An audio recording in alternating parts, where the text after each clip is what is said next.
to do today a very distinguished set of speakers, different perspectives about what are the drivers of the difficult and different crises that we are confronted with and how they interact one with another. What are the tools that could be put in place to overcome the consequences of this crisis, reduce the vulnerability to future crises, and build more robustness and resilience? And third, also, who should be doing this? What are roles and responsibilities? So we have three very clear set of questions here. What are the drivers of the crisis? What are the tools that we can deploy to address those and reduce vulnerability? And what are the roles and responsibilities that need to be activated? In order to address these questions, we have here different set of speakers representing different roles and responsibilities. We have Shekhar Ayyar, who is from the IMF, and we are having some technical problems in connecting him. So while we solve that, maybe we will start with what's supposed to be our second speaker, that is Susanna Gabel, who is the chief economist at the Swedish International Development Assistance Agency, SIDA. We also have with us Kevin Gallagher, who is a distinguished professor from Boston University and a good friend of the Development Center. And we have also with us Rebecca Nadine, who is from the Overseas Development Institute in London and a very well-known expert about crisis and fragility and resilience. Before going into the questions and having the opportunity to listen to our panelists, we would like to engage with you, dear attendees, dear audience, and we would like you to address one very short survey. We would like to ask you to answer to the following question. What is, in your view, the most pressing threat that we are facing in this multi-crisis era? Is it the debt crisis? Is it the climate change? Are there political tensions, or is food security? So you have about 30 seconds to vote. I am told that host and panelists cannot vote, so this is for the audience. The survey will run for about 30 seconds, so please take 1 second to vote, and then we will see what the answers are. While you vote, I see that Shekhar was able to connect. He's on video. So this gives me the opportunity to introduce properly all the speakers. So Shekhar Ayyar, who is the head of multilateral surveillance in the IMF Research Department. Susanna Gabel, as I said, chief economist at the Swedish International Development Agency. Kevin Gallagher, professor of global development policy and director of the Global Development Policy Center at Boston University. And last but of course not least, Rebecca Nadine, who is the director of the Global Risk and Resilience at the Overseas Development Institute. So the poll is still running. We will have the answers shortly, I suppose. Elizabeth, I'm looking at you. Do we have the answers? Sharing it now. We are in now.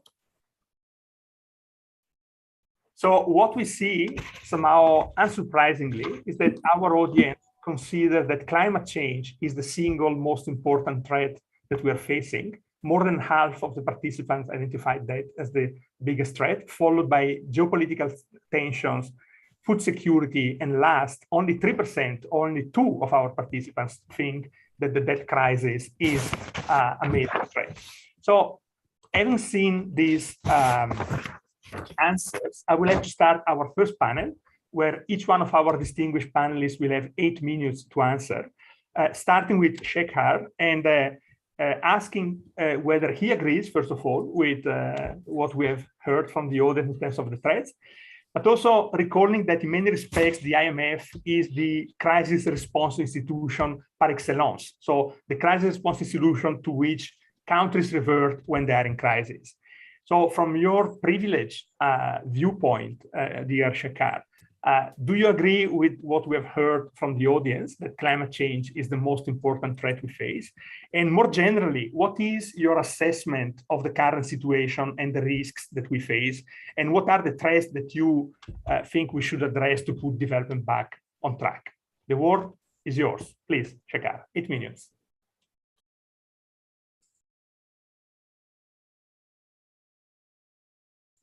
We cannot hear you, Shekhar. I think that there is an issue with your mic.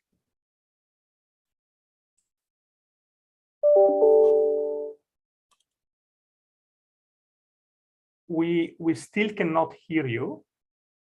So while we try to fix this technical problem, for which we're very sorry, let me turn to Susanna and ask Susanna, from your vintage, from your perspective of a chief economist of a bilateral development agency, someone who advises your government about how to incorporate threats into the development policy and programs that you promote and finance.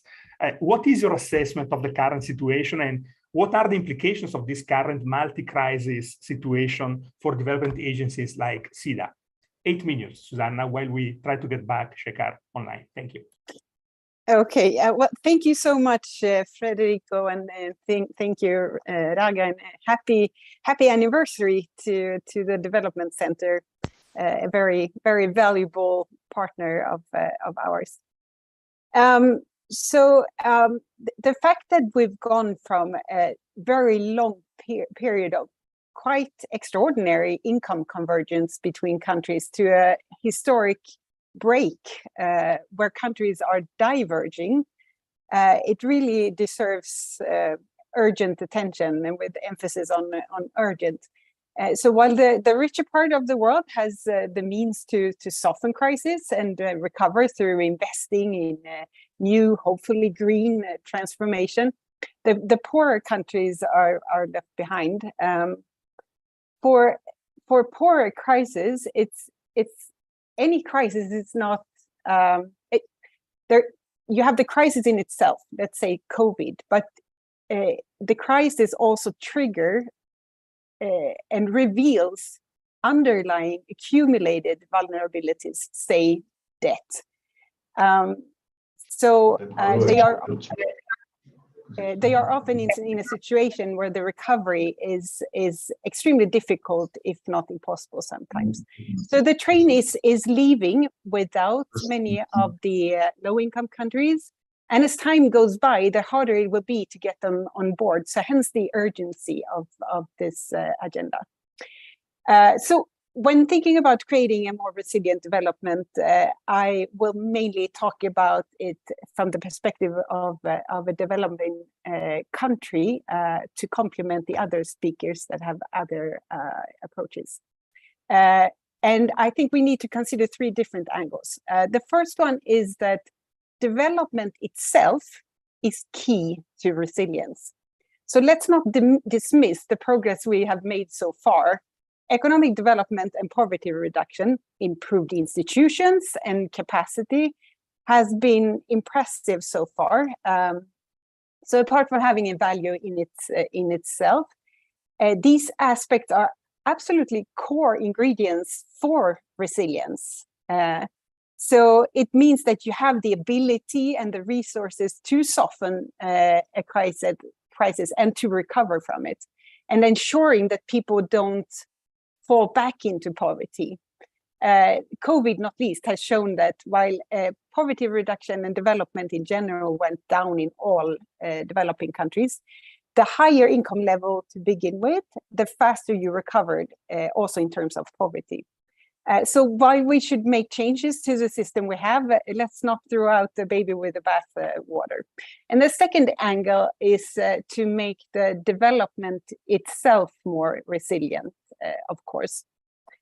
So from an economic side, that entails managing debt, macroeconomic stability in general, but also on the structural issues. So you need to diversify the economy.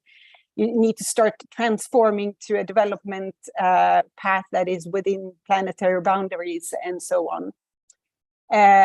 It also connects what I'm sure we will hear about from IMF, that inequality, gender, climate, conflict, and dimensions like that, it's all macro relevant because it's simply needed for resilience.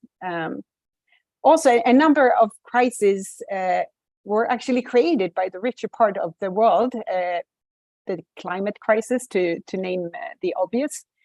And apart from doing our own homework, we need to support those that are affected by our actions, especially if we are asking them not to go down the same path. And if we're not doing that, we risk creating a massive distrust in the world, which can have disastrous consequences. We already see the geopolitical tensions, as we've been talking about already. And we have a number of global public goods, not least climate, that we need to address together. And that will simply not be possible without that trust. So finally, the third angle, and maybe what people immediately think about when you hear about creating more resilient systems, an improved social protection system. So on the one hand, it connects to the second angle that I just mentioned, making development itself more resilient.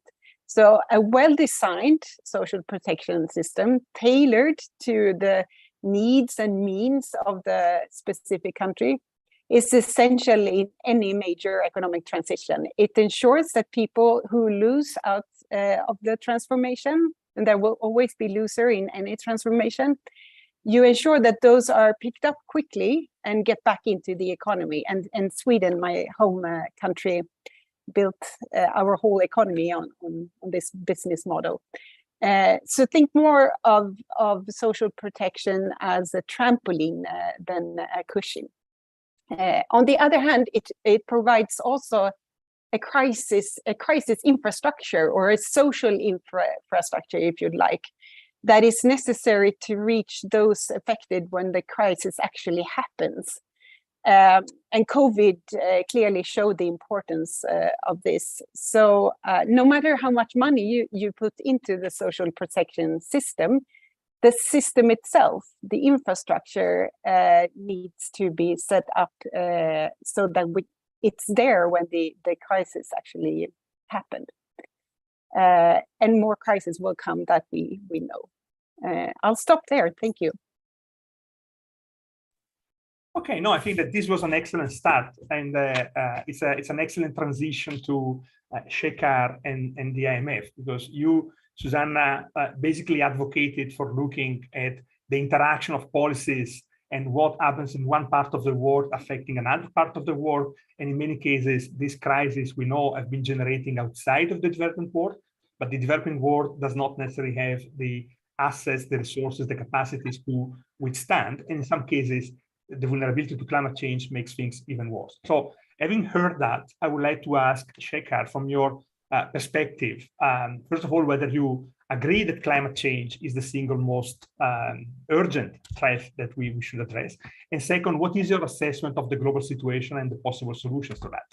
An easy question for you, Shekhar. Okay, thank you very much, Federico. Can you all hear me now? Okay, apologies for the difficulty with connecting. So thanks very much. First, yes, absolutely. Climate is a huge crisis. We're very worried about it. And, the results of the polling don't surprise me at all. But let me step back and answer the question that you posed earlier, which was about the assessment of the global economy. So in the last few months, we've seen a significant slowdown of momentum in the global economy. Initially, there was a robust recovery from the COVID-19 pandemic, but subsequently growth has faltered. In the second quarter of this year, the US economy shrank for the second quarter in a row. Euro area growth has been revised down. At the same time, inflation has risen sharply and proved persistent, reaching multi-decade highs in a number of countries. So in July, in our updated World Economic Outlook, we revised global growth downwards to 3.2% this year and 2.9% in 2023, respectively. I suspect that when we release our new World Economic Outlook next month, there may be a further downgrade. So the reasons for these downgrades are probably familiar to most of you. They include the war in Ukraine and associated spillovers, a slowdown in China stemming from the country's zero COVID policy and challenges to the country's real estate sector, as well as US consumer spending undershooting expectations. More recently, the energy situation in Europe has become increasingly serious, with prices to businesses and households rising sharply, and concerns increasing about adequate supply just as temperatures start to drop. So this darkening mood in the global economy has been accompanied by a necessary tightening of both monetary as well as fiscal policies. So to combat high and rising inflation, most central banks have started to raise interest rates and are expected to continue to do so. Meanwhile, governments have started to reduce spending as they withdraw the COVID support measures and begin to repair their balance sheets. So this aggregate policy tightening is very necessary, but it is serving to further dampen activity. Now, looking ahead, there's a number of downside risks that could threaten what might be called a development reversal. So one of these is clearly climate change. We are seeing examples of extreme weather increasing. It's becoming increasingly obvious that there is a huge gap between ambition and the policies that are in there to prevent warming of 1.5% from pre-industrial levels, according to the agreed timetable. So a lot of work needs to be done on that front. But let me also mention a few other big risks. First, a worsening of the war could lead to a worsening of the European energy situation and an intensified humanitarian crisis. It would also put further upward pressure on commodity prices, which already increased sharply in the wake of the war.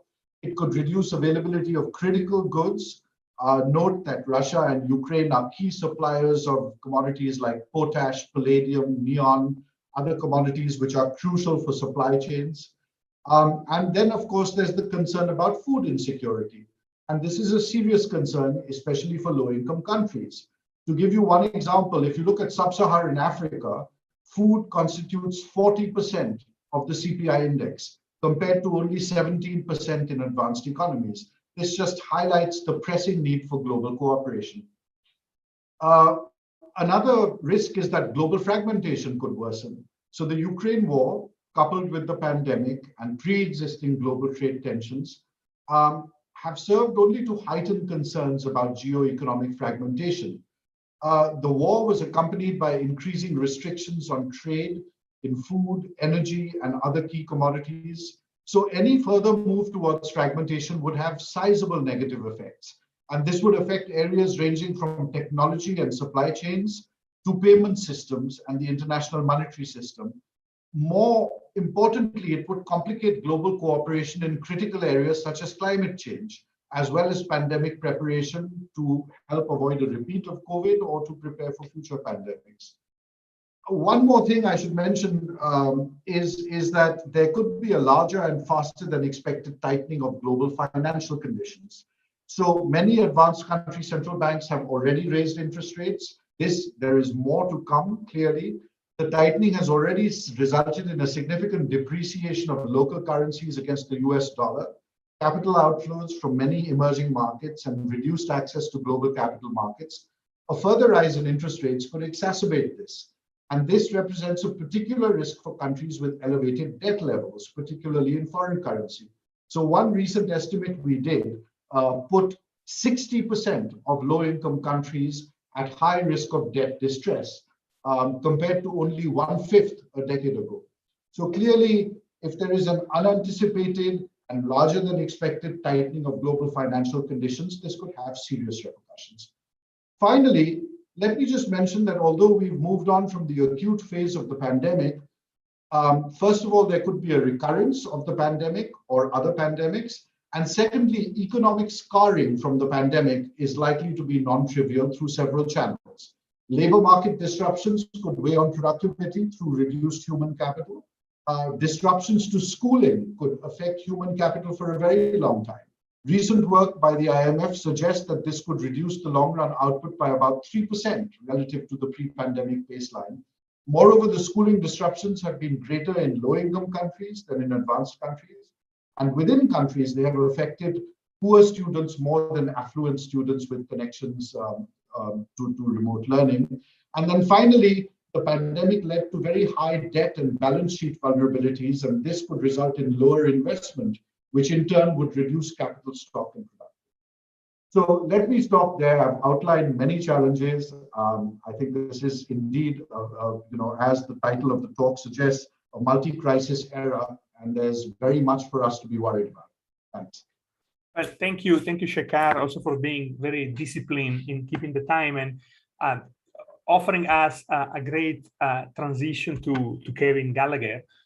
You highlighted multiple risks and hinted to the fact that this risk can compound one with another. For example, you were pointing to geopolitical tensions, reducing the availability of fertilizer that will then exacerbate food security crisis that in turn could lead to disruptions within country because of political distrust and problems, and this could have negative impacts on the efforts to respond to the crisis. So there could be kind of vicious circles. And of course, institutions like the IMF, the World Bank, Multilateral Development Bank are called to the rescue of these countries.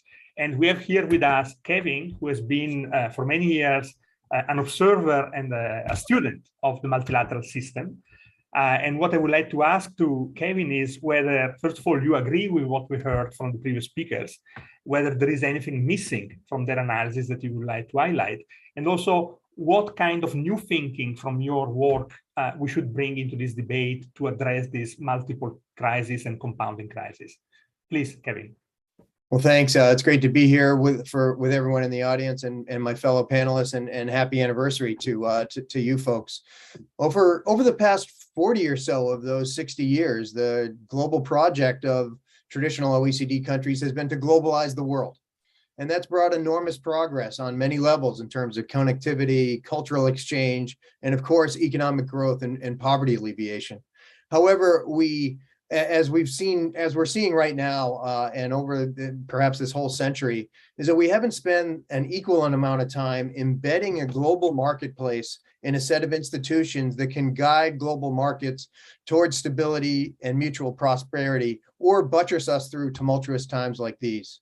So I'm in agreement with Prime Minister Mia Mottley and the parade of other heads of states last week, including former Secretary of State John Kerry and Janet Yellen back in April, saying that the core institutions that we have built have no longer fit for the purpose of the multiple crises that we're facing over the past year, in the COVID crisis, Putin's war and the spillovers from the sanctions, the climate events that have been racking the world economy for the past 6 months here in the US with the massive hurricane that we have just yesterday, and now the somewhat haphazard interest rate hikes attempting to curb inflation in high-income countries. To me, the most glaring gap is the lack of a shared vision for multilateralism. It's striking that in such an interconnected and globalized world, you would think that multilateralism would evolve and we'd build robust means to provide global public goods and financial stability, climate stability, and shared prosperity. But before COVID-19, the OECD reported, you folks have a great report, showing that emerging market and developing countries have to mobilize an additional, say, 3.2% of GDP annually to 2030 to meet our climate and development goals. This Agenda 2030, as it is called, was to be the mission on Earth. But these four compounding shocks really threaten to derail that agenda.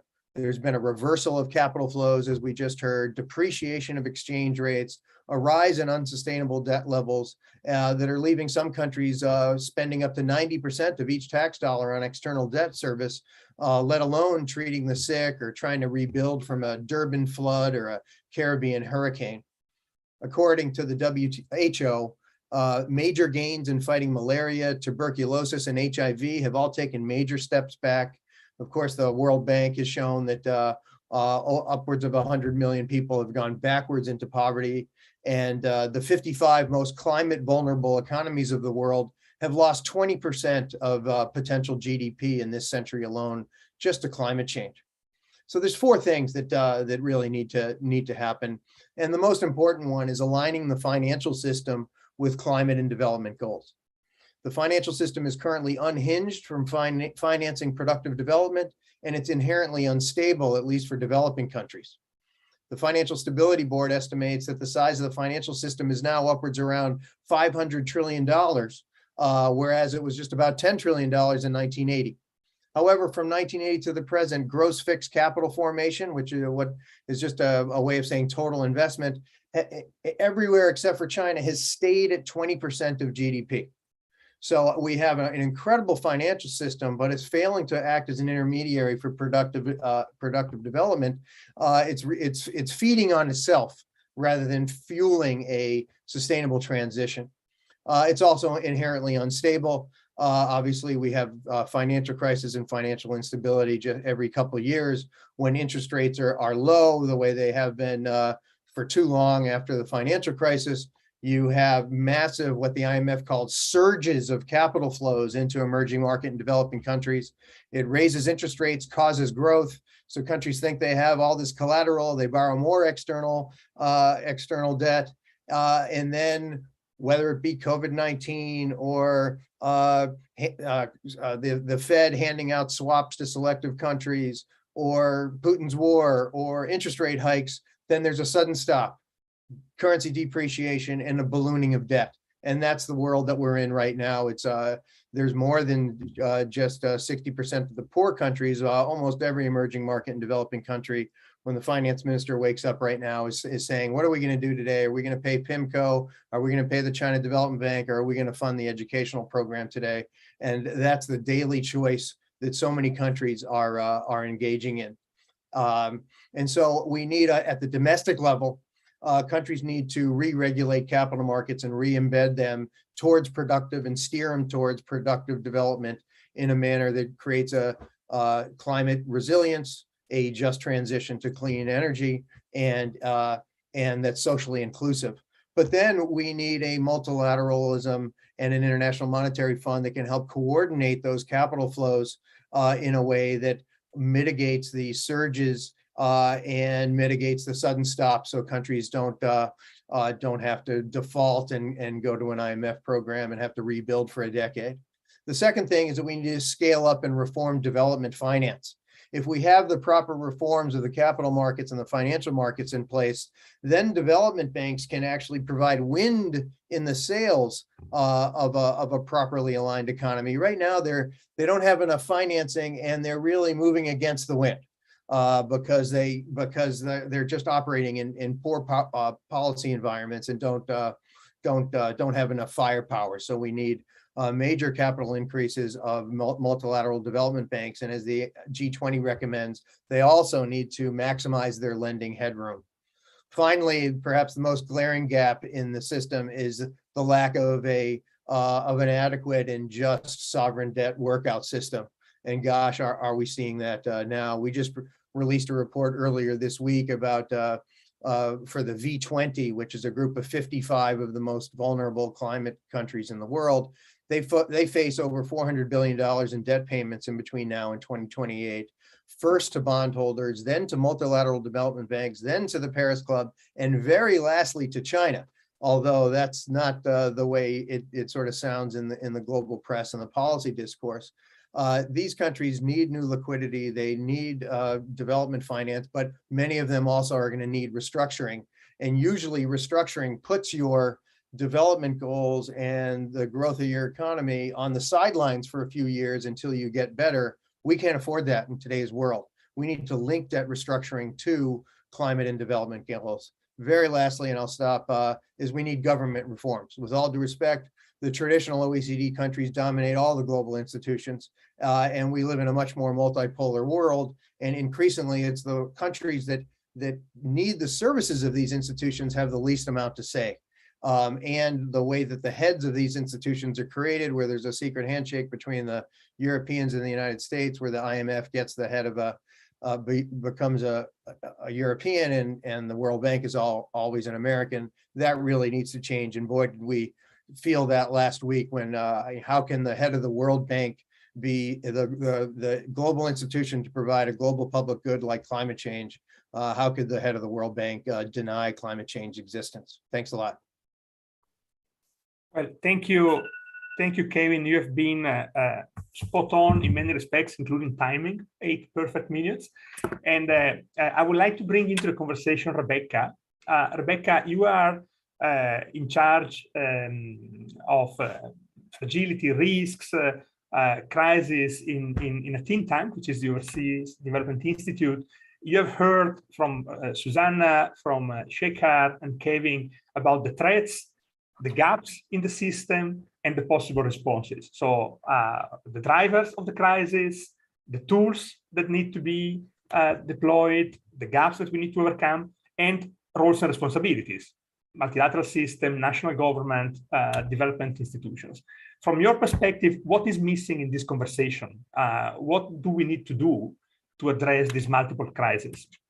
Please. Thank you very much. And I think it's very interesting actually that the audience voted climate as the most pressing threat. Of course, I don't disagree. It is absolutely a top priority. But I think perhaps the question is somewhat misleading, because actually all of those threats that are listed in your poll are in fact intersecting with each other. They are not happening in isolation. I mean, in terms of building resilience, I think one of the first tasks is to understand, as the others have pointed out, that many of these threats are not new, and particularly the conflict in Ukraine is in fact exacerbating existing trends and vulnerabilities. And there are a number of other threats. We heard about food and energy security, but I mean there is other potential black swans or even grey rhinos that are coming towards us. I mean, there is the danger, of course, of the expansion of the war to other non-NATO parts of Europe, and particularly in regions where it's strategically important to Russia, or where Russia holds a mediator position. I'm thinking of Moldova, Transnistria, and also we have the recent conflict between Armenia and Azerbaijan. And then also something that we haven't quite heard so much about, but is migration. And we've already seen in the news recently the numbers of Russian men of fighting age crossing the borders into Kazakhstan and Georgia, etc. I mean, there is the potential for deep stabilization, humanitarian implications for the Central Asia region, both in the short and long term. And then another area I think that also we haven't touched on, which is very important for the resilience discussion and what to do about this, is the issue of organized crime. So prior to the conflict, of course, Ukraine, a target and a transit hub for human trafficking. And we are seeing not only commodity flow issues in the real economy, but also in the illicit economy. So we're seeing diverging transit routes there. And one other risk I just do want to sort of flag up is going back to the point of climate governance. So there is a real danger that countries, in order to meet their domestic pressures, and potentially deprioritize the COP, the Paris Agreement. And last year at COP26, we heard Western countries pledging to stop funding fossil fuel. But since then, actually, we've seen a bit of a revival of coal generation and a rush to secure alternative fuel supplies. And I think that speaks to the issue of trust. So trust is absolutely key in any international agreement. And we've seen some of the Western response to the energy crisis in some states has created an erosion of trust. So here I'm thinking of some countries in Africa who quite rightly are pointing to the West's energy hypocrisy. In recent years, African nations have sought financing, but have struggled to secure that as the West has pushed back on such projects. But actually recently we saw the German Chancellor Olaf Scholz visit Senegal to discuss gas development projects. So there's been a bit of pushback there. The other area I think that we need to think about as well is the other part of the picture is the energy transition. At the moment, China dominates supplies in terms of solar, battery, etc. So there is the potential, it has the potential to really shape that global renewable energy ecosystem. So we've seen with the Ukraine crisis the implications of one country energy dominance, Russia, of course, but what does that mean if China takes on that role in terms of renewables.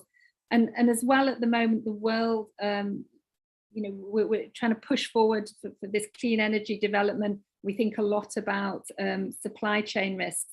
But I've been reading recently, in China, there's already a shortage of the vessels to do the offshore wind installation. So that has not been able to keep up with demand. So there's potentially, other supply chain risks that we're not thinking of. And of course, we haven't mentioned it yet, but the threat of the use of tactical nuclear weapons, something that we didn't think we would be talking about. We thought this was part of the Cold War. Well, there's strategic nuclear weapons, but now we're talking about both strategic and the use of tactical nuclear weapons. So I guess in order to be really understanding how we build resilience, we first need to be really identifying exactly what those threats are. And to do that, we shouldn't forget to look in some of the most obvious places. Thank you. Thank you, Rebecca. I think that we are keeping excellently timing, and we can now move to, I see that my face is disappearing. We can now move to the second part of our panel, having discussed about drivers and possible tools to respond to the multiple crises that we have discussed. We would like to discuss a bit more the roles and responsibilities. So who should be doing what? And in order to kick off the discussion, we would like to put to our audience a new quick poll where we ask to everyone who needs to respond to the threats that we have discussed in the first part of the seminar. Whose responsibility is it to build up resilience? Is it something that national governments should do? Is it the major responsibility with the multilateral system? What is the role of bilateral agencies like SIDA or others? Or is it the private sector? Of course, this is a grossly simplification of reality, as Rebecca was saying before. Many of these things interact, but just to have a sense of where would you put the responsibility? Where does the bucket stop? Is it with national governments, the multilateral system, bilateral agencies like donor agencies or development finance institutions? Or is it the private sector that needs to step in big time? You have about 10 seconds, 20 seconds to answer, and we will see where the jury is in terms of assigning responsibilities.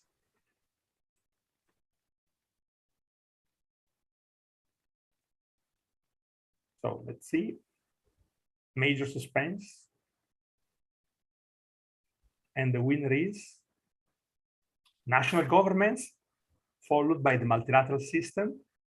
Seems to be little responsibility for bilateral agencies and for the private sector. So these answers may or may not be surprising. What surprises me is the little share of answers going to the private sector.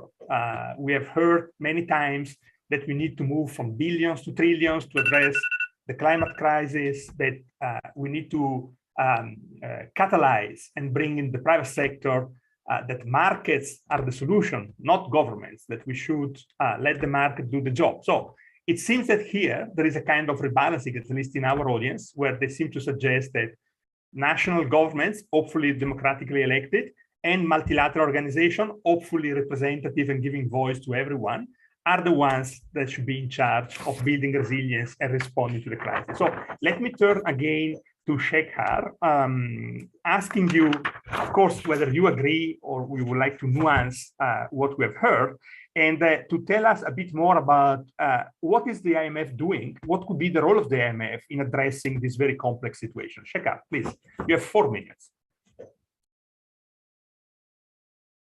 Thanks, Federico. So indeed, that was a very interesting response to the poll. I think I agree with the participants, actually. You made a very interesting point, which is that we shouldn't overlook the private sector, indeed.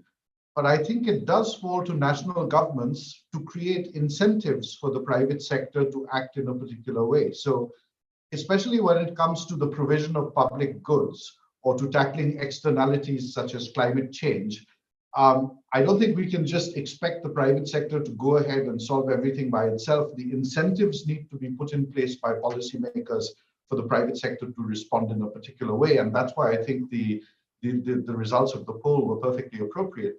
So you asked about the IMF. Well, since the initial outbreak of COVID, the IMF has been providing assistance on a very wide scale to countries dealing with the effects of the pandemic. This includes policy advice, capacity development, as well as financial support. During the 2 years from March 2020, the fund provided roughly $170 billion of financial assistance to 90 countries. 87 billion of that has come since the war in Ukraine. We have also recently introduced a new instrument called the Resilience and Sustainability Trust. The aim of this trust is to provide affordable, long-term financing to help countries with reforms that build up resilience against long-term structural challenges, including climate issues and health preparedness. And we expect this to become operational soon. And I was seeing in the news today that Barbados might be the first country that has taken advantage of the RST, and it's got a multi-million-dollar package to prepare for climate resilience. Let me also quickly say that, you had asked what countries can do. I should mention again, in the short term, the most important challenge for domestic policymakers is about reducing inflation. And this will involve coordination between monetary policy and fiscal policy. But in terms of the larger challenges that we've been talking about, I see four things. First, end the war in Ukraine. The lack of progress in ending the war would prolong human suffering, food and energy shortages, demand-supply mismatches. So this is super important. Second, address existing disputes and challenges related to the international trading system. So we saw during the pandemic that there were many restrictions placed on medical goods. That has now been removed, and that is welcome. But now the same must be done for restrictions on trade in food and fertilizers, which were put in place in the wake of the Ukraine war. Authorities should prioritize policies that support the international supply of food and ensure that it's able to reach those most in need, including by keeping transport corridors open. More generally, the WTO needs reform, and there needs to be a recommitment to a rules-based international system whose sort of continuance is in jeopardy. Third, as some people, including Rebecca and Susanna mentioned, we need to build resilience in global supply chains, in global value chains to protect against future shocks. We have recent research in the IMF which shows that the best way to do this is actually to diversify further. Right now, there's a lot of concentration, there's a lot of home bias, and if there is a shock to one major supplier, then this has reverberations through the entire supply chain. The best antidote to that, perhaps counterintuitively, is diversification. We need to see more of that, not less. And then finally, climate change. This comes back to the very first result of the poll that you had. We need an effective policy package which is internationally agreed. The centerpiece of this should be some kind of carbon pricing, but then this needs to be combined with green R&D incentives and investment in green infrastructure. The IMF has a proposal, for example, where there is a price floor on carbon, which is differentiated by level of development. So it would range from $75 per ton in advanced economies to $25 in low-income countries. And this could be the basis of an agreement together, and I should stress how important this is, with financial assistance from the rich world to low-income countries and emerging markets to be able to achieve the green transition. Okay, let me stop there. Thanks. Thank you very much, Shekhar. And I will now turn to Susanna. Shekhar highlighted for us some suggestions about how we could address the crisis and where the responsibility lies, what each part of the system should be doing: the IMF and the multilateral institutions, including the WTO, national governments providing incentives or not only subsidies, but incentives and policies for the private sector to act, and of course, donor agencies, development finance institutions to support the most vulnerable countries in the very challenging transition that they're facing. Let's just remember that on one end, African countries, for example, are responsible for less than 4% of greenhouse gas emissions.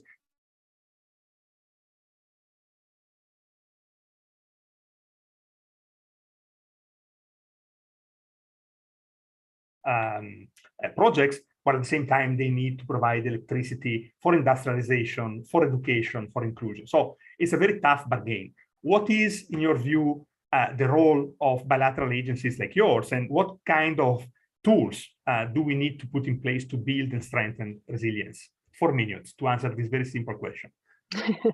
Well, thank you so much. Maybe just first a reflection on the poll. I think the multilaterals, as we heard from Kevin, has a very important role in this. And as a bilateral, we see the support to multilaterals going down, and a lot of bilaterals increasing their bilateral aid, so to speak. And I personally believe that's a dangerous path, just because not only to address the global public goods, of course, that where they are in a special position, they are also big enough to be able to work efficiently in very complex situations. And where we find most people living in poverty is extremely difficult environments. They are also the ones that are big enough to be able to efficiently respond in a crisis. And the type of support we need to give to the multilaterals to be able to really benefit from those traits is core support. And we really need to rethink that in the setting or the world, the development world we are facing now with multiple crises. It becomes even more important. But so on tools, so relating to the 3 points mentioned earlier, we need better tools for economic development, because economic development is key to resilience. We need better tools for making the development itself more resilient, not least tools for green growth. And tools then to build a social protection infrastructure. But I wanted to add two other parts. So whatever tool, the tool we need, we need to be tailored to the specific country or context, and it needs to be owned by the decision makers in the country. And you can define decision makers in a very broad sense, but development agencies or multilaterals are not the ones taking the actual decisions. They are done by governments, by businesses, and by people in their everyday lives. So that does not mean that we shouldn't push for a certain agenda, let's say climate. It just means that we need to work on climate issues, in this case, through the priorities set by countries and their citizens. So, for example, even though it's in the end very specific to the context, research from A-Data shows that developing countries foremost prioritize SDG 4 on education, SDG 8 on growth and employment, and SDG 16 on peace and in institutions. So if we want decision makers to take transformative change actions, we need to connect climate issues to jobs, to peace and institutions, and as an integrated part of education. And the second addition is to stop discussing development tools separate to financing tools. So on a global level, we need to stop discussing Agenda 2030 separate to the financing for development agenda or the Addis agenda. At the country level, stop having one assessment on the development constraints and then another one on the financing constraints. Development cannot happen without resource flows, and resource flows cannot happen without development and the institutions that needs to support those flows. So if we continue pretending we can identify development priorities without resource constraints, then everything will be possible. and nothing will be done. And that's especially, it could be especially catastrophic when the development issues are urgent and we're in crisis. So whenever there is a resource constraint, then there are always trade-offs. And the decision makers we have been talking about, they for sure have resource constraints. So by pretending that we are not, that we do not have any resource constraints, we are not very helpful, or we're even counterproductive to the goals that we are all trying to achieve. So integrating the financing agenda and the development agenda is core to solving any of these multiple crises. Thank you. Well, thank you, Susanna. And turning to Kevin, we heard from Susanna that there are trade-offs and they need to be made explicit. We also heard from her that external actors need to work with countries through their priorities. And we also heard that you need to explicitly take into account resource constraints because you cannot finance everything. At the same time, some would argue that resources can be expanded.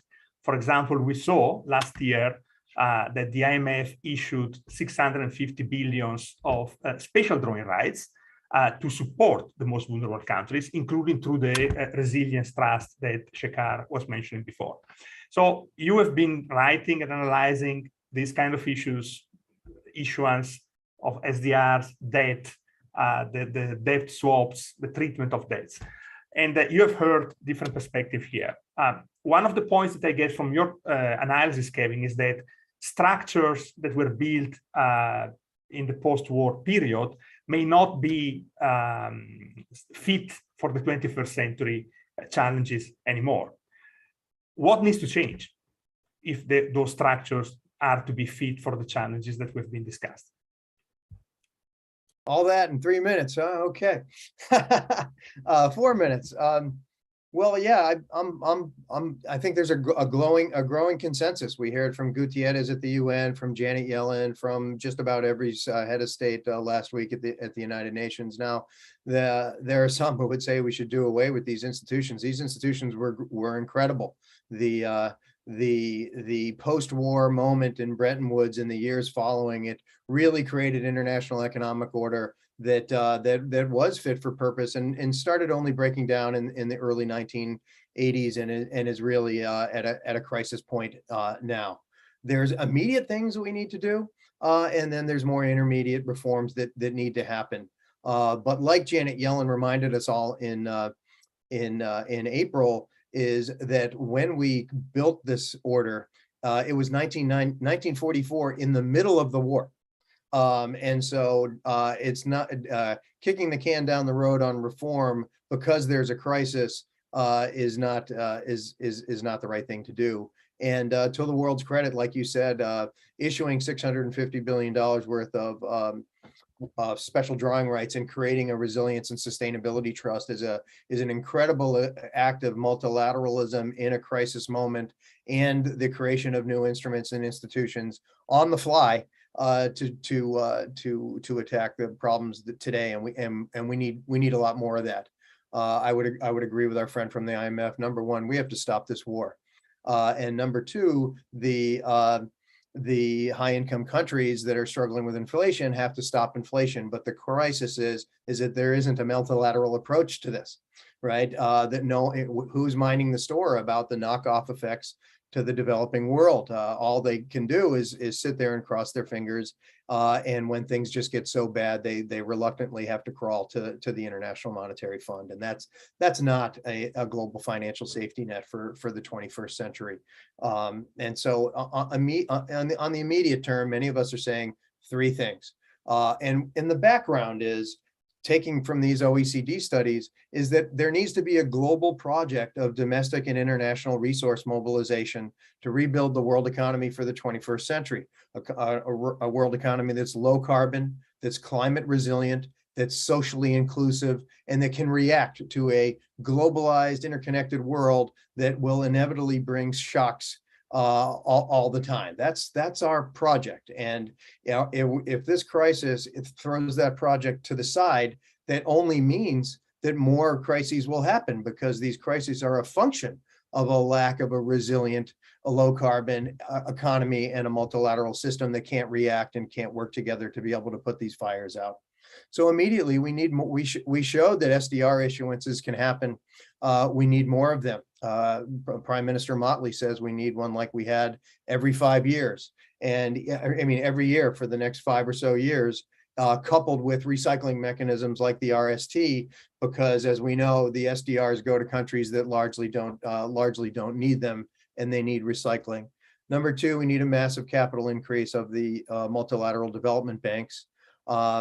And number three, we need a sovereign debt restructuring mechanism that not only brings countries back to debt sustainability to the levels of spending that they had in 2015, which were anemic and not at the level of resource mobilization that we need, but debt sustainability that allows countries to mobilize finance to meet these goals in a way that's fiscally sound and financially stable. And that's a very different way of doing a debt sustainability analysis and thinking about how sovereign debt restructuring should go on. I'll put something in the chat. We have a plan that's been endorsed by many on how to do that. But it also takes national commitments, right? It can't, the multilateral system, I agree with the pollers, but we have to remember that the multilateral system isn't some other planet. It's a community of nation states that need to work together to at home in their nation states and collectively as a community of nations towards these goals. And there's not a great social compact about that happening now. A lot of countries are free riding on other countries at the national level, and there's a lack of cooperation, right? There's a lack of cooperation on these issues, and a lot of finger pointing, right? China's getting blamed for a lot of these debt problems, but as I said before, for the most vulnerable countries, the vast majority of the debt is number one, bondholders, number two, multilateral development banks, and number three, the Paris Club. China's 7 to 10% of both the stock and the flow of total emerging market and developing country debt. So blaming other powers is not the way to move on this. And I don't, I'm an academic. How do we solve the crisis of multilateralism in an interconnected world? You would think that we have more mutual interest, because what happens in one country has more of an impact on another country than it did back in the 1940s and 1950s, because we're relatively less connected. We really have to have leadership in the world economy. And that means, yes, of course, there's tensions and war and conflict, and that is the business of foreign policy, engaging on those with those issues on a bilateral level. But when it comes to public goods, global financial stability, global climate change, these are things that the community of nations have to put their individual grievances with each other aside and work collectively, because we all pay the costs, and we're all in the middle of a moment where we're all paying the cost of inaction and the lack of a multilateral system that's fit for purpose for the 21st century.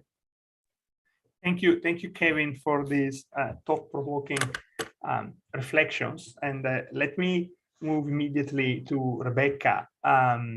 We heard from the previous speakers what they think about roles and responsibility between the public, the private, the national, the multilateral, and some kind of tools that should be put in place, some kind of solutions that should be put in place immediately, but also more on the medium term, starting now, but that will require more time to be designed and deployed. So from your perspective, what do we need to do? What is missing from what we have heard so far, and where is the solution to all these problems? An easy question that you can answer in 4 minutes. Yeah, thank you very much. Yes, no, if I had the answer to where the solution lies, I'd probably be a very wealthy woman. But I think one of the sort of starting points actually is, we've just heard, the multilateral system is a collection of states, absolutely. But one thing that we haven't discussed is how states perceive risks. And when we think about building resilience, risk perception and risk tolerance is very important. And that's why, the start your poll, which was the most pressing threat, and perhaps not surprising for this audience, people selected climate change. But perhaps, if you're in Ukraine or some other conflict zone, you would potentially be picking another one. And I think one of the challenges that we have is that, particularly from the West, we tend to presume that countries perceive and prioritize things in the same way. So I think that's one challenge. The other way to, I think, build resilience is absolutely, we all agree, unsustainable and unequal development has the potential to create threats while exacerbating existing ones. But also development that doesn't consider sustainable or resilience, that doesn't account for multiple threats and associated risks, is also going to create challenges.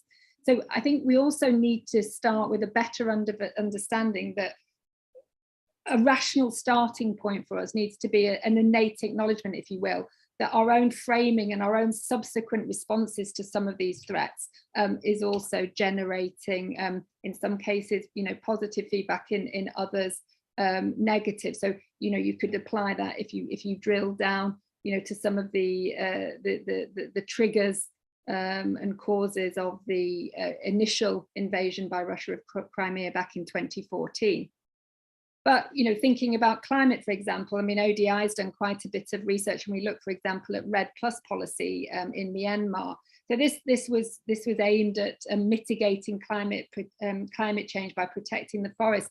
But actually what we saw, that some of those policies themselves, those climate policies, were actually exacerbating tensions. And this was through a failure to account for some of those socio-political inequalities. And that actually increased the conflict risk, and it didn't meet the climate objectives. So I think, we do need to be better at accounting for these intersecting threats. And also, though, I think when trying to map risks and build resilience, there's a lot out there already. There are a lot of frameworks. I'm thinking, I suppose, particularly on the climate and DRR side, we have the Sendai framework, and there are other tools. But also, I think when we're thinking as development actors, donors, etc., really to be stress testing some of those policies that we are putting forward, and to be really cognizant of the risk preferences of others. I spent many years living and working in China, and at the moment, there are many pressing priorities in China at the moment. Yes, climate change, but the energy security, food security, South China Sea, China's ambition to be technologically self-reliant. These are all going to have cascading impacts.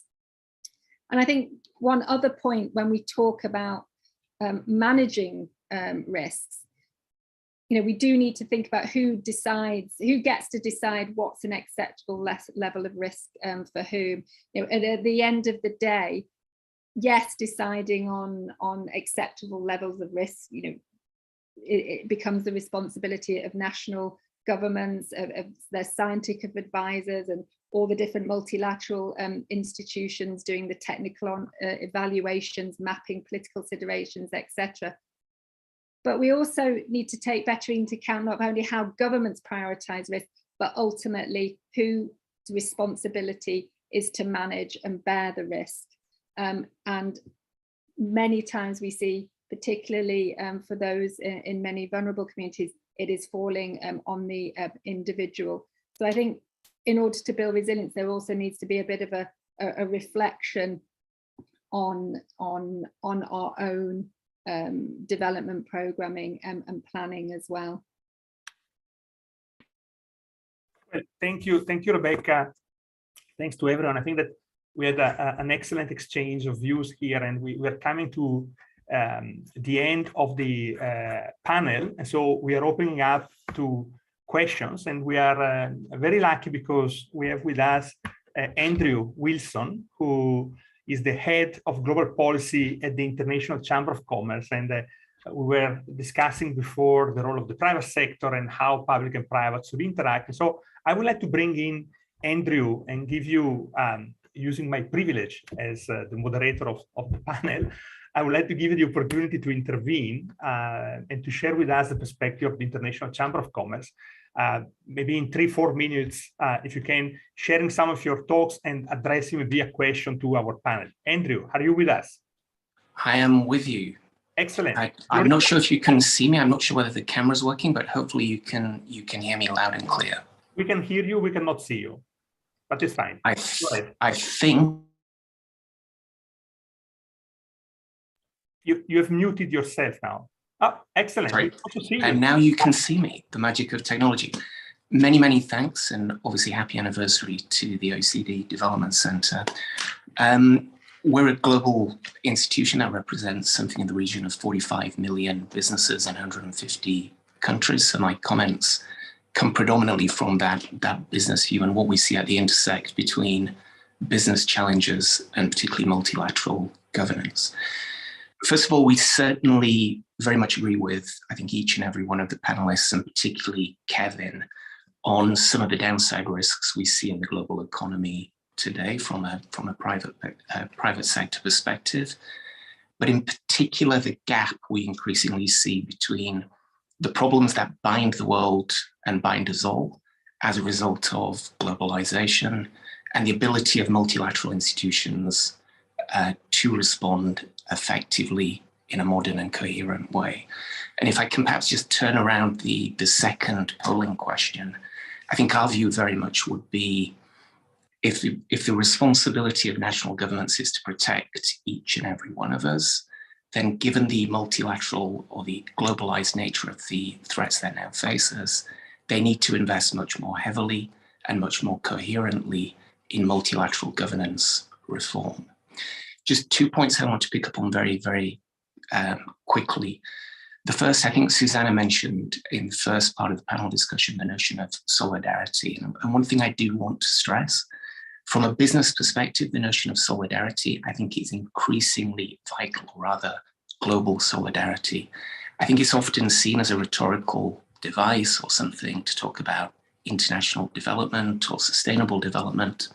But I think from a business perspective, the experience of the last 2, 3, perhaps 4 years shows us that without effective international solidarity, without effective support for developing and emerging economies, that really is not good news for business. Look at the impact of a prolonged pandemic as a result of ineffective multilateral cooperation on global supply chains. Look at the spillover effects we're now seeing in food and energy markets and the direct impact on business. Look at businesses increasingly exposed to extreme weather incidents as a result of multilateral policy failures on climate. So solidarity isn't, in our mind, a principle or a rhetorical device. It's an absolute imperative, and I think it's important policymakers increasingly understand that. Second point, and I'll be very, very quick, is on the role of business in the future in multilateral governance or multilateral policymaking. And I guess the question in the second poll was really intended to talk about business commitments, business investment, which is certainly an important angle.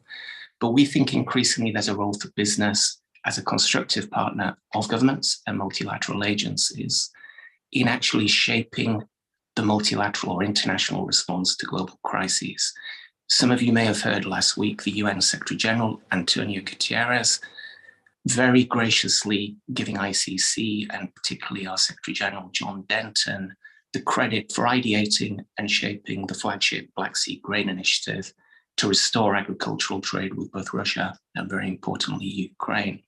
And that's a great example of very, very delicate diplomatic negotiations that, due to the foresight of the UN and particularly the UN Secretary General, we were able to bring insights from the private sector as to how that diplomatic deal would work in the markets, from banks to insurers to traders to shippers. And actually the result of our engagement is a deal that works with the private sector to bring market players back into Russia and Ukraine, and hopefully a deal that is not only workable, but hopefully in the long term truly stable. So we think that's a useful template to think about. And the question I'd like to ask the panelists is, what is the sort of institutional innovation you'd like to see?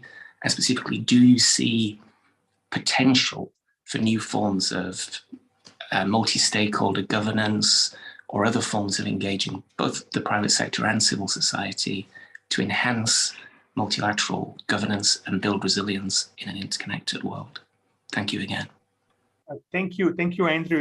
You're making a very important point. And before giving to our panelists the opportunity to respond to this and the other question that I will get from the chat for 2 minutes, let me stress that this is the beginning of a conversation. We are using this conversation as an input into our reflection for the high-level meeting of the Development Center, where the member countries of the center will be discussing how to put development back on track. And so your suggestions, your insights are not only to the benefit of this audience that is with us today, but also for our engagement with our member countries. And we hope that they will enrich the conversation and we'll get some even more interesting views and commitments from member countries to address the problems that we have discussed. Now, I see in the chat that there are several questions. I picked 3 of them, actually 2 of them, that are somehow related and that speak to the need of on one end, building trust. We often hear about a global compact or a contract. Of course, we are aware that climate change is a major threat to everyone on the planet, and that we would like that those countries that in their rights, they want to industrialize, they do it in a way which is within the planetary boundaries.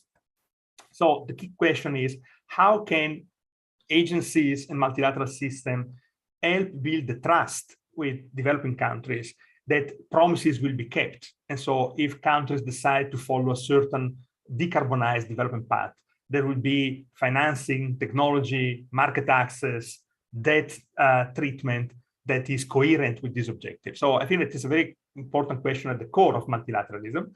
And the second question, which is related to this one, is many African countries are trying to industrialize, to create jobs for the millions of people that are entering the labor market every year, and they would like to do it with energy that they lack and by leveraging natural resources that they have.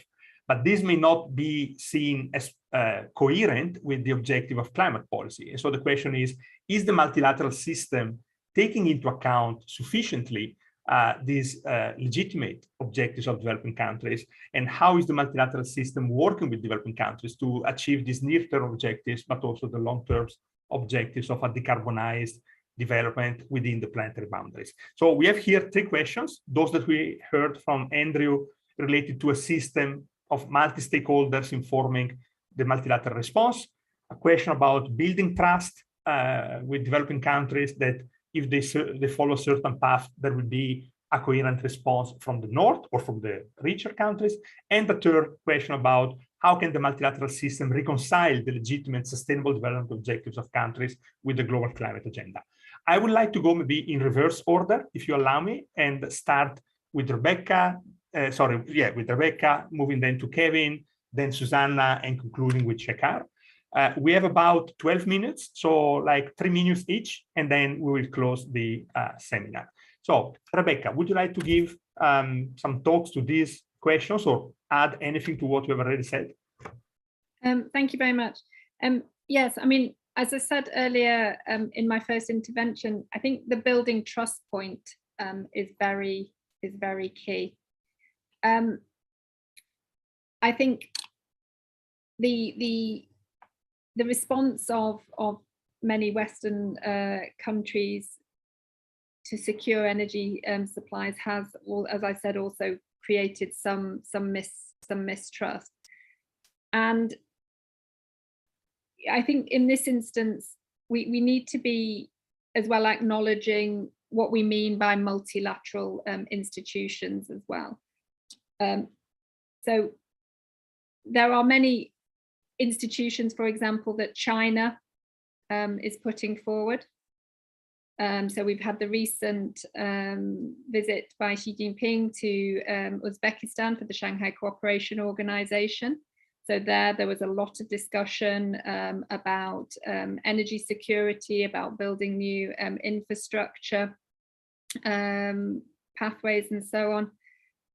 But of course, those institutions come with different sets of criteria for engagement. So basically, there is always going to be that contradiction between the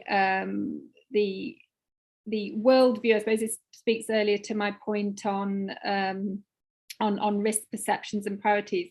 Is China's going to be a key partner, but we then have the development of institutions with Chinese characteristics, so perhaps less focus on human rights, on changes to democratic processes within countries, so less requirements.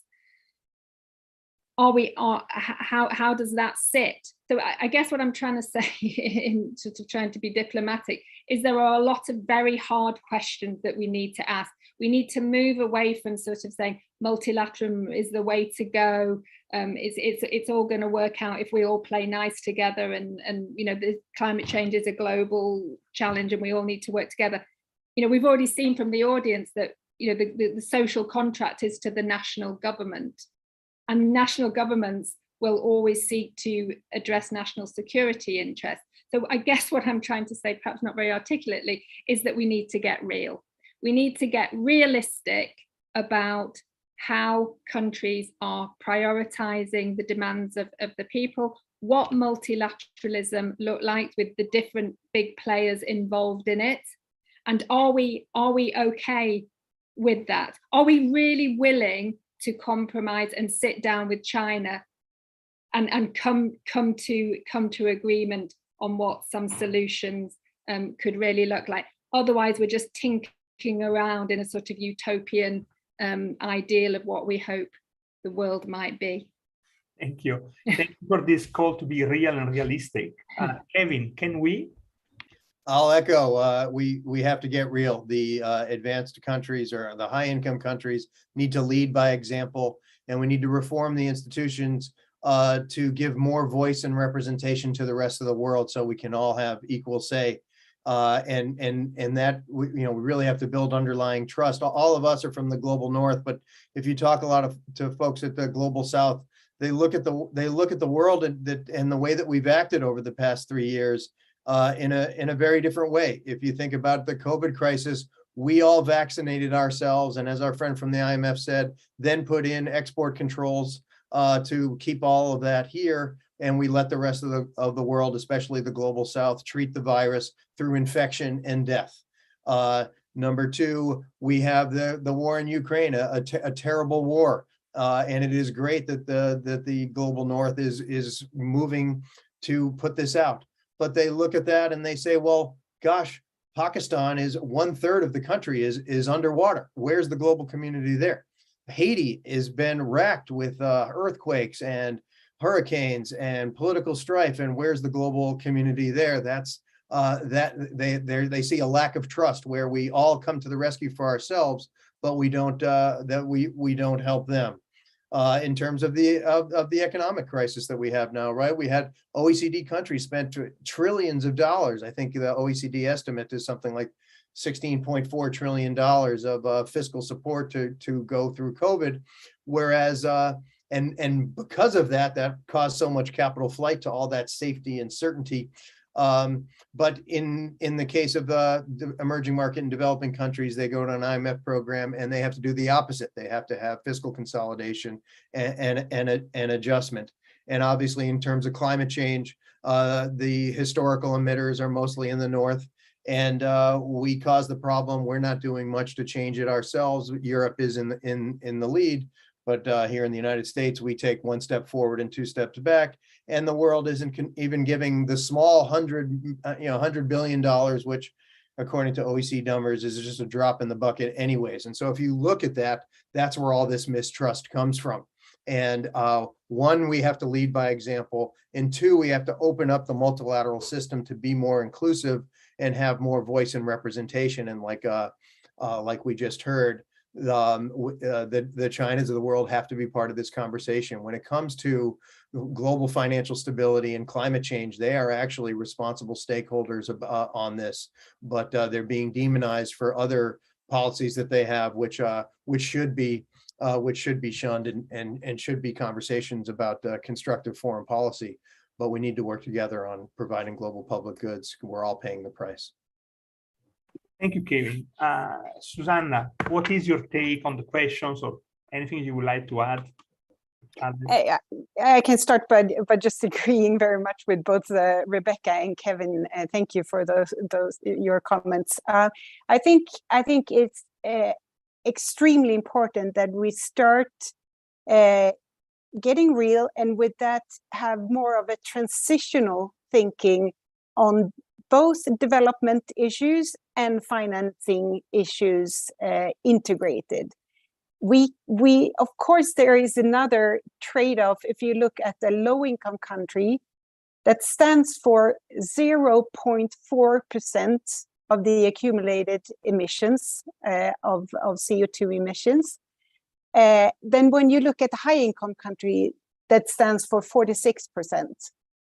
And of course, there are exceptions. We need to stay within the planetary boundaries, and we have countries with massive populations such as China and India, and their contribution to the global emissions, especially if they continue on the development path that they are on, which we hope, and we need to deal with that as exceptions, but just in general, it needs to be a transition thinking. And also when it comes to financing, the financing mix will look different for a low-income country than a upper middle-income country or a high-income country, and that mix needs to change as countries go along. So the private sector will have a different role in a low-income country than in an upper middle-income country, and we need to work on how we can create synergies and catalyze the different flows that we have in the mix, be it ODA, be it debt, be it remittances, being the private sector. Thank you. Thank you, Susanna. And last but certainly not least, Shekhar, what is your take on these very challenging questions of trust, asymmetries, voice and representation, and trade-offs? Thanks. Yeah, I agree with the previous panelists. I think that it is extremely important to have global cooperation when it comes to some of these issues. And there is a sense that low-income countries and emerging markets suffer from a lack of representation, a lack of voice. And this needs to be fixed in order to get the kind of global cooperation that is necessary for the issues that we're discussing. So let me mention a couple of thoughts here. One is that indeed the multilateral system needs to step up to the plate, but we should remember that the multilateral system has shareholders. So all the multilateral institutions that you're mentioning have shareholders, which are individual countries, and ultimately reform in those institutions, quota reform, institutional reform, depends on the shareholders, which are individual countries and often Western countries, agreeing on a certain path forward. One example here would be the WTO, where the trade dispute mechanism has been frozen for a long time. It needs the shareholders of the WTO to step up to the plate and actually resolve the dispute mechanism. And once this is done, this could have potentially enormous benefits for low-income countries and emerging markets, which find themselves often caught in the crossfire of broader geopolitical conflicts that they really have very little to do with. Another that I should mention is that it's absolutely essential, I think Kevin mentioned this before, to make progress on a framework for debt treatment. So there is this elevated level of debt right now in low-income countries at a time when there are a lot of stresses and a lot of challenges. So this framework needs to be operationalized. There needs to be coordination between the main creditors, both in the, among national governments, but also in the private sector, to operationalize this and make sure that debt can be restructured in a rational and expeditious way. And then finally, there was a question about the climate transition. The previous speaker, I think, got to the rub of the point, which is that when you look at the stock of greenhouse gases which are in the atmosphere, the bulk of those have actually come from advanced Western economies. So there is both a moral as well as an economic case for enormous amounts of financial assistance to go from rich countries to low-income countries to help them achieve a transition towards a more developed future, but a transition which doesn't rely on the kind of fossil fuel-based model that was followed by the Western countries. Now, if the emerging markets and low-income countries are being asked to tread this new path, and it is incumbent upon the rich countries, which are responsible for most of the greenhouse gases in the atmosphere, to provide financing. There is already a commitment on the table for $100 billion of financing a year. This is not being met. So countries need to step up to the plate and make sure that this is there. This is essential to building trust and making sure that we can have global cooperation on these issues. Thank you. Oh, thank you, Shekhar. And we are coming to the end of this super interesting discussion. I will not make any attempt at summarizing the many things that have been said. We will issue a summary under our own responsibility, of course, of what we have heard and the things that have been suggested. Let me just wrap up doing two things. The first, by saying that we will have another opportunity to discuss a very important topic, which is inclusion of women. We know that women and girls have suffered disproportionately by the previous crisis and are probably suffering even more by the current crisis because the important role they play in procuring food, for example, in many developing countries, and they have suffered because of school closures during the COVID lockdown. So we will have a dev talk about equal rights under attack to discuss the gender equality agenda. And this is going to happen on the 11th of October. And the reason is that gender is the second topic that we will be discussing in our high-level meeting to celebrate the 60th anniversary. The first one will be putting development back in track. The second is gender equality. And the third one is just green transition. So the first point I would like to make as a conclusion is this is not the end of the conversation. We have a chapter 2. Stay tuned, 11th of October. And the second point, which is my last one, is that I have 3 very quick takeaways from this conversation.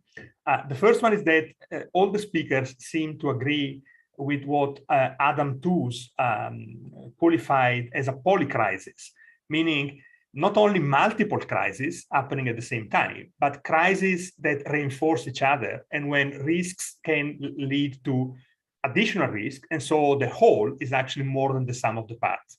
And so we are actually facing a very complex situation, and there are no easy solutions to that.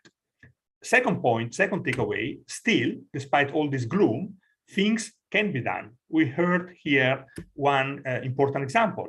The decision to issue 650 billion of special drawing rights could have been done in the past. It was said it was not possible, it would create problems. Still, it has been done, and a resilient trust has been set up. Similarly, if you look at some of the sanctions that have been put in place to respond to the war, they show that things that were thought not to be possible can be done. Think about financial market regulation, putting constraints on the kind of insurance you can offer or the kind of assets that you can buy. So things can be done.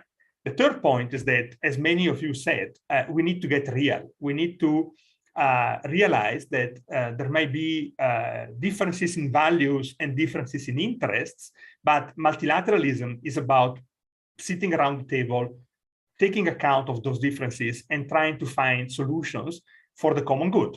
And this is something that we stand for here at the Development Center, that we have done for 60 years.